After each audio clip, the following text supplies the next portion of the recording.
Maladewa adalah gugusan karang atau atol di selatan India. Jumlah pulau yang berserak di sekitarnya mencapai 1.200 buah. Sejak sebelum Masehi, kepulauan ini telah menarik minat banyak orang.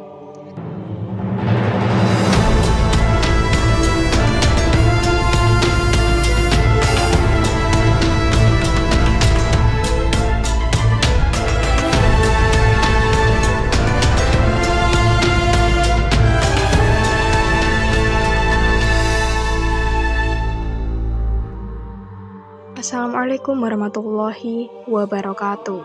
Halo Sobat Muslimpedia, semoga Allah selalu menjaga antum semuanya. Dan di video kali ini kita akan membahas tentang sejarah masuknya Islam di Maladewa atau Maldives. Maladewa, tak banyak yang tahu bahwa negara yang terletak di barat daya India ini merupakan negara berpenduduk mayoritas Islam. Republik Maladewa terdiri dari sekitar 1.200 palaut. Jumlah penduduknya tidak terlalu besar, hanya sekitar 270.000 jiwa. Kebanyakan mereka menggantungkan hidup sebagai nelayan, bertanam kelapa, dan impor bebas. Islam hadir di Maladewa sejak berabad lampau. Seperti di banyak kawasan, agama ini dibawa oleh pedagang asal Timur Tengah dan Gujarat untuk kemudian diterima oleh masyarakat setempat. Maka tidak mengherankan apabila Islam telah menjadi agama resmi semenjak 800 tahun lalu. Memasuki zaman modern, cahaya Islam tak lantas pudar. Islam terus mengalami perkembangan baik di tingkat pemerintahan maupun sosial kemasyarakatannya. Ini misalnya ditujukan kepada Presiden saat itu, Red Mamun Abdul Rashid, dalam pidatonya pada bulan Juli tahun 1984 yang tegas menyerukan, "Islam agamaku." Menurutnya, Islam merupakan pandangan hidup ideal.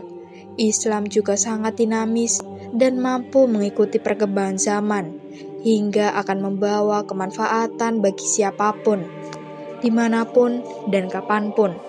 Sebagai tindak lanjut, di bulan November 1984, Presiden mencanangkan proyek pembangunan komplek Masjid Jami dengan biaya $7 juta Amerika Serikat. Upaya ini diharapkan semakin menambah gairah keislaman pada segenap komponen masyarakat.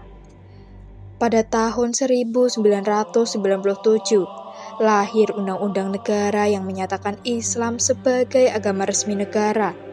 Ditetapkan pula bahwa setiap warga negara harus beragama Islam dan pengamalan agama selain Islam dilarang berdasarkan undang-undang.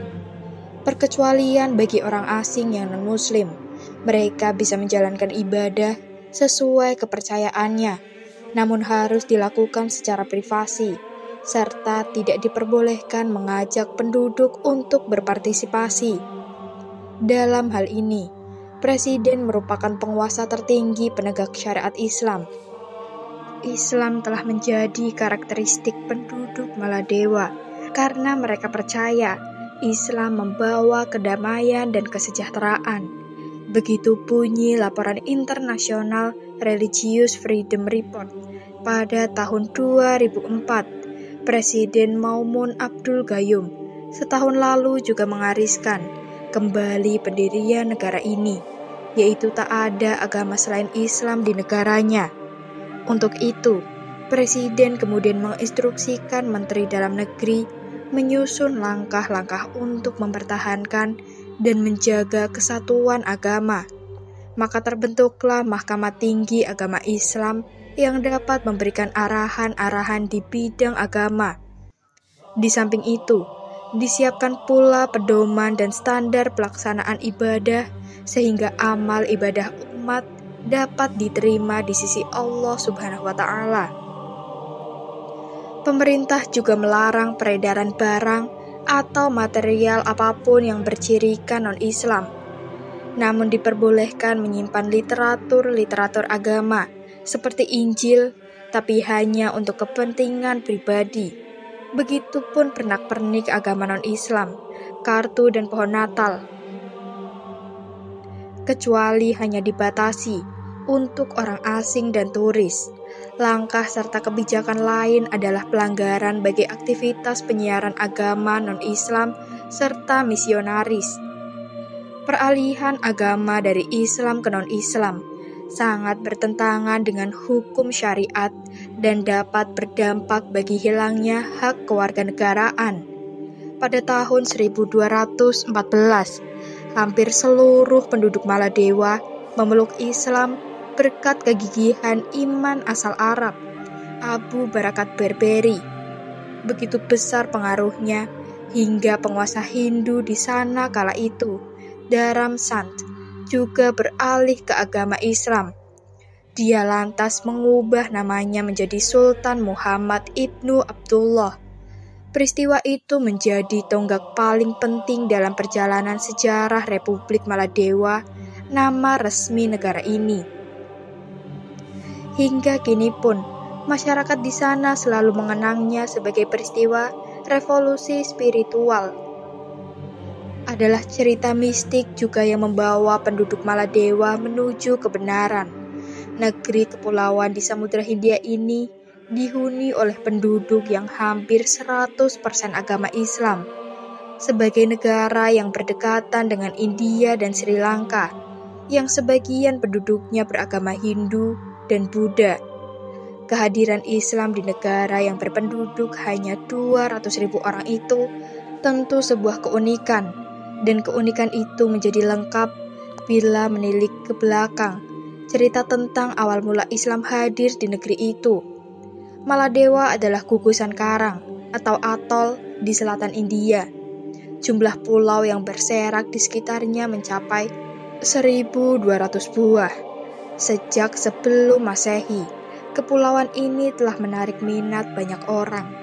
Letaknya yang strategis berada di persilangan Asia, mengakibatkan tempat ini menjadi persinggahan para pedagang sebelum melanjutkan perjalanan menuju Tanah Melayu. Cerita tentang Islam di negeri ini pun tak jauh dari perjalanan para pedagang dan pengembaraan umat Islam dari tanah Arab. Muhammad Ibnu Battuta, seorang pengembara asal Maroko yang mengunjungi Maladewa pada abad ke-14, memiliki catatan khusus tentang Islam di Maladewa. Menurut dia, seorang ulama bernama Abu Barakat Yusuf Al-Barbari satu kali singgah di Maladewa.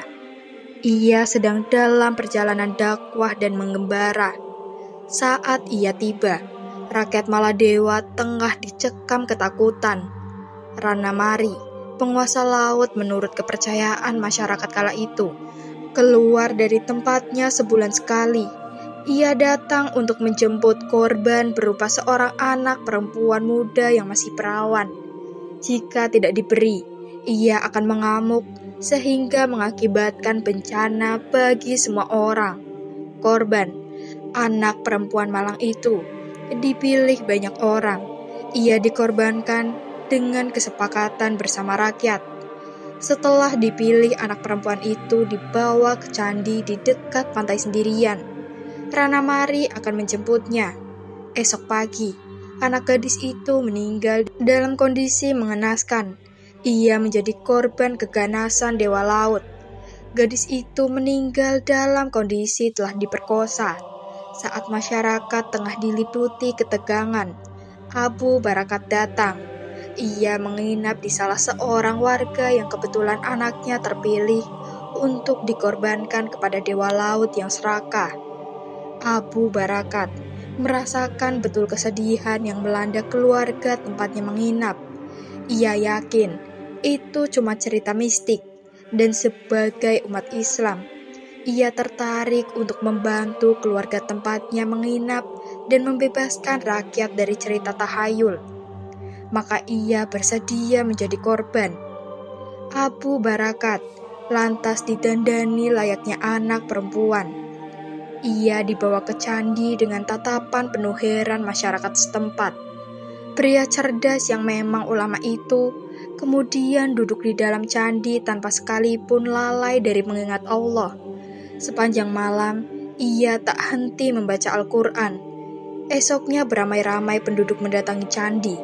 Dengan rasa penasaran, mereka ingin menyaksikan apa yang terjadi pada anak perawan buatan itu. Betapa terperanjatnya penduduk setempat saat melihat anak perempuan yang dipersembahkan bagi dewa laut itu masih hidup. Apalagi ia tampak masih khusyuk membaca Al-Quran. Kegembiraan segera meliputi masyarakat Maladewa. Mereka berterima kasih kepada pahlawan yang telah mengalahkan dewa laut Ranamari. Raja setempat mendengar kisah ini.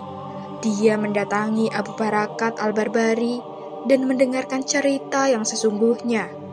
Menurut keyakinan raja, kekuasaan buruk telah dikalahkan oleh kekuatan suci orang mulia dan ayat suci Al-Quran.